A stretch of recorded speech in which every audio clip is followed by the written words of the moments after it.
Okay. Thank you very much. Merci beaucoup pour l'occasion de présenter avec vous. Thank you very much, but I'll save the pain and do it in English. I'm going to talk about semantic SEO, or things, not strings, which dovetails very nicely onto the things that Jono was talking about.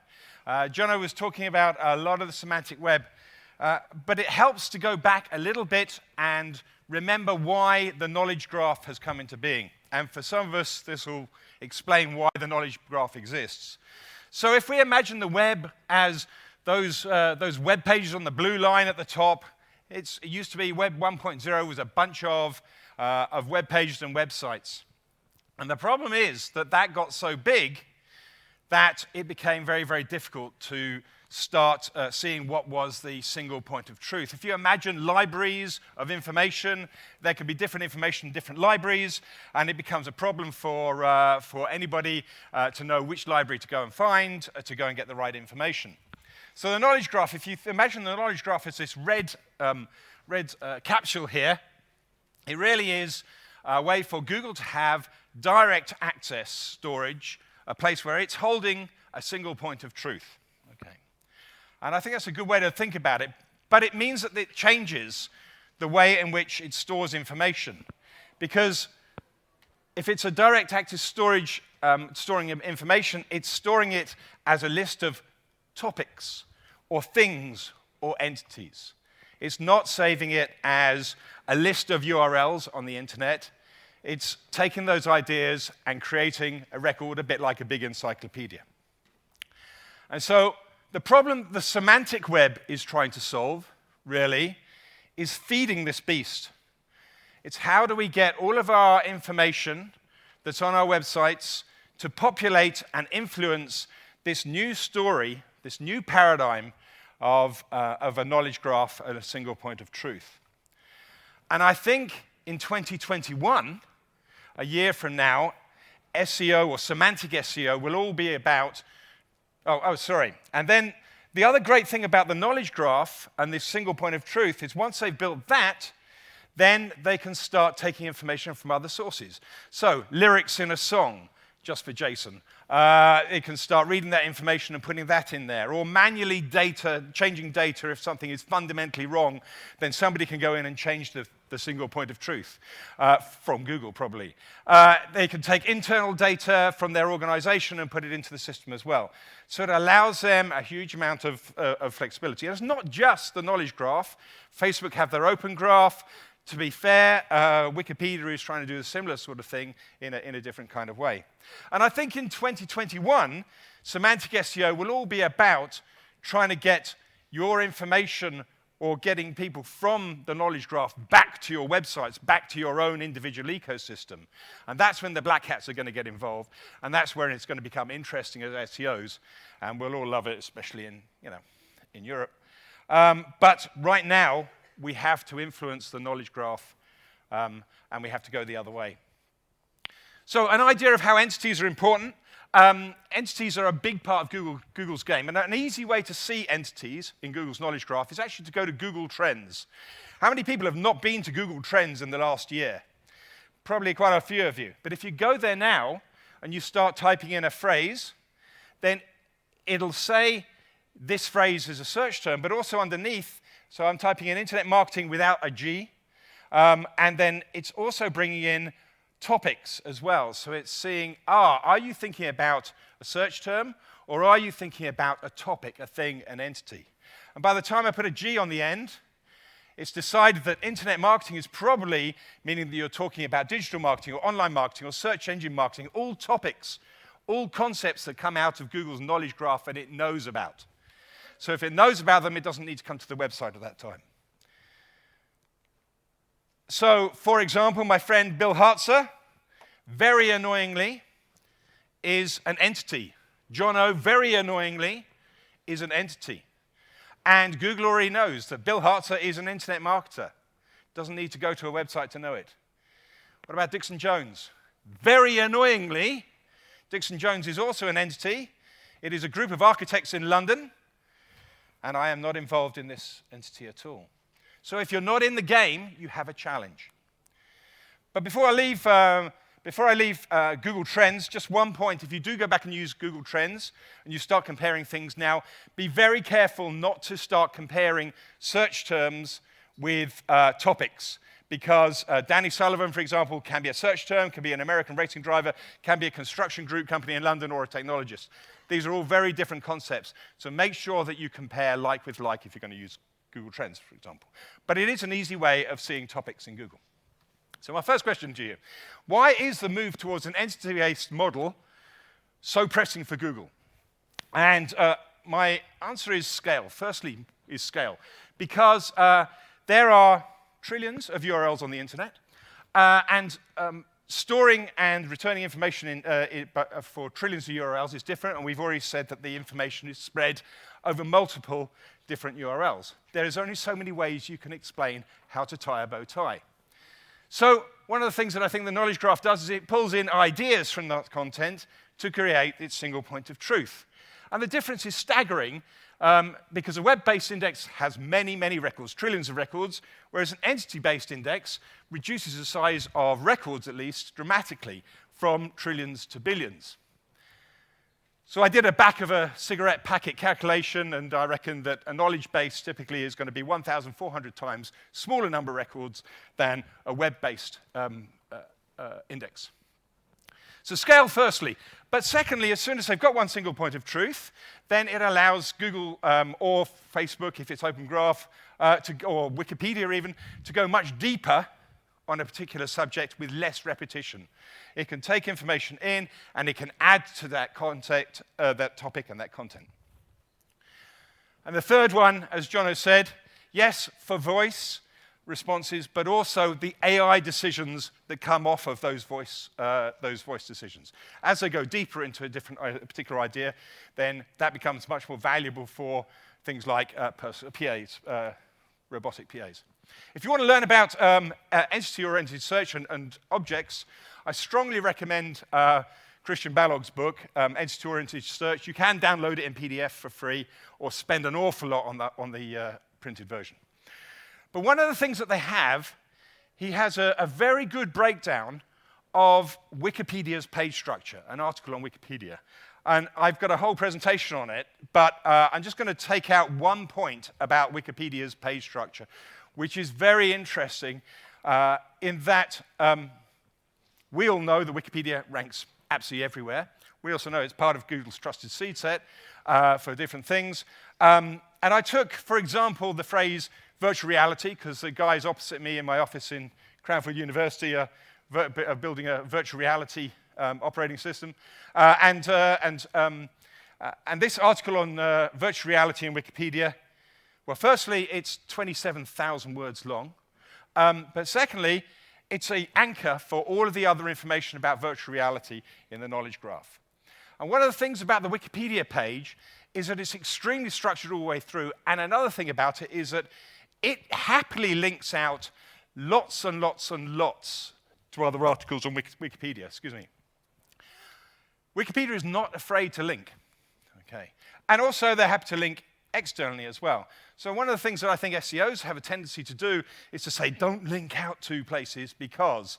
But the best sites in the world are linking out very, very happily, internally and externally. And beyond PageRank, Google has pre-knowledge graph, the reasonable surfer patent, which talks about the idea that different links have different kind of meanings. Martin will say it doesn't make a bloody bit of difference. But anyway, I still thought about how might a computer change the value of each outbound link on a page? What are the kind of things that it can measure as you link out on a page? And this is an interesting thing that Majestic brought out in the summer. It looks at different web pages, and it takes a web page and divides it into 40 different segments, and it looks at the inbound links and the outbound links by section. So blue ones are internal links, and yellow ones are external links. So a Wikipedia article is linking out happily to other Wikipedia articles, whereas the Drudge report is, well, we can see why it's called Drudge, really, just by the fact that it's just a page of links, it would appear. And you could work out where they are on the page. But here's the interesting thing from my point of view. Wikipedia do not link out based on anchor text or keywords. They link out based on entities, because every page on Wikipedia is an entity, and they're only linking to other entities. So what does this mean for us as SEOs? It means that the first thing that we need to do to actually optimize all this stuff is we're going to need algorithms that convert text into entities or topics. And of course, Google are happy to give us one. Google's got their natural language API, and you can use this for free. It's on Google's cloud, and I'll give you the link to get to it. It's on the page as well. But if you scroll down the page, it is an API, but you can cut and paste some text straight into the screen to get an idea of how it works. So I took that virtual reality page and cut and pasted it. Well, probably not all 27,000 words of it, but I took the top of it and put it in to here. And this is the kind of thing that comes out. It looks at all the entities that are in the system, and then trying to give you some kind of meaning, which is kind of hard to understand. Interestingly, Sega VR comes right at the top of this Wikipedia article as one of the most salient things that they're talking about. Wikipedia is supposed to be really unbiased. Sega VR, really big on augmented reality. And it's only when you see that you think, well, hey, why? And then you can go back, and you can have a look at the article and see that Sega are mentioned 12 times in this Wikipedia article.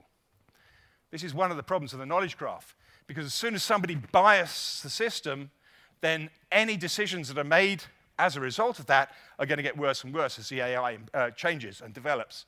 So Sega are now changing the paradigm, changing the meaning of virtual reality, and virtual reality becomes more about arts and entertainment than it becomes about science, engineering, and robotics. So Entity SEO is all about scaling this idea on your own site. You need to connect the idea of entities and keywords. Stop thinking about keywords, start thinking about entities and ideas and concepts, and specifically, ideas and concepts that Google already understands are ideas and concepts, and then translating those signals into schema. So this is on my pub, local village pub, and it's on the wall, and I thought this is an excellent knowledge base example. It's beer and German lager. There is one article. Think of your website, if you've got a website on craft beer, think of your website as an entity, as a knowledge base on beer. So if I have a look at German beer, I can then go and have a look at all the sites that are good for German beer, that are seen to be, ranking for German beer or about German beer that we think are good. I can then run an NLP program over that and extract all of the topics and the concepts that all of those pages are talking about. So on the right-hand side, we've got things like Germany, grocery. In fact, we can put them all together. And we can then group all those topics and see how the content on my page compares to the concepts and the content and the topics and ideas that are already seen as, the best for the phrase. So, for example, in this one, we've got, we're talking about lager, talking about Germany. These are the ones that I've already talked about. But, it looks like some of the best people are talking about hops. And they're talking about hops up to 4 times, and I'm not using that in my content at all. Maybe I need to explain to my user what hops are and how they affect German lager. So I can click on hops, have a look over, pull up the Wikipedia article, find out what kind of other articles, because it may be that hops are all about bunnies jumping along and trying to beat the hare or something like that, or the tortoise. But I can pick out other bits and pieces, and then I can add that. So what we're trying to do to optimize in semantic web is to start linking ideas. Linking ideas is better than linking words. Okay, so hops affect the flavor, which affects the style of beer. Blonde is a color, and it's a color of the beer of witchcraft beer, for example. Linking these ideas is stronger than linking words. So, in time, on time. Tips and takeaways. Build your site as if it was a miniature knowledge graph, and build content pages around the knowledge graph created by the top pages for a given phrase. So, what I mean by that is, when you've decided that this is what you want to rank for or where you want to rank, try and find the topics and the ideas using an NLP program to try and understand what concepts are relevant and contextually close to the phrase that you're looking at. Create topic or landing pages with web page schema. If you don't have the web page schema, then you may be using recipe schema or all the other bits of schemas in there. But your web page schema is specifically about the content on your page. So you should have it, I think. And then internally link ideas rather than keywords to those landing pages. So what you're doing then is continually reinforcing those concepts and topics back to your cornerstone content, as Yoast says in his plugin, cornerstone content. And your cornerstone content should be about a specific entity, topic, or set of topics that are close to each other. A lot to get through in 20 minutes. I've got some further reading here. And if you would like the slides, please email talk@dixonjones.com with February in the title, and I'll send them through to you. And thank you for your time. Thank you. Brilliant. Thank you, mate. That was amazing. I love the topic. Big fan. Thank you. Links in really nicely with what Jonah was saying about his schema markup stuff. Did anyone understand it? That's what we really need to do. Apart from John. Okay, and my business partner at the back. Yeah, so yeah. Has anybody got one very quick question before we say goodbye to Dixon? Because he's going to go and catch a plane. No, okay. What I really liked about that is the idea of linking topics and the fact that our brains function like that. And once again, it's forcing us to think and analyze what it is we're doing, what it is we're saying, and how we're presenting it. It is. I think we've got a much longer story to go in that if you're going to create one point of truth, then it's very difficult to say, you know, does God exist, for example? There is no one point of truth on that subject that is ever going to unite the world. And so we need to understand that there are not black and whites. A database or a machine likes to have a black and white. And maybe quantum mechanics is going to get us into the realm of probabilities. But there we go. Anyway. Yeah, we should talk to Don Anderson about probabilities. Yes, sir? When does it make sense to not try and build out your bit of that knowledge? So your hops example. Yep. What if your brand isn't an expert in hops? When does it make sense to say, you know what, I'll link to this other website that's... If you're not number one in your field or number two in your field, get out of the field. Basically, you've got to be an expert in what you're going to do if you ever want to be top of the system. And that goes for marketing full stop. Specialization, demarcation in SEO. Thank you very much, Dixon. Big round of applause.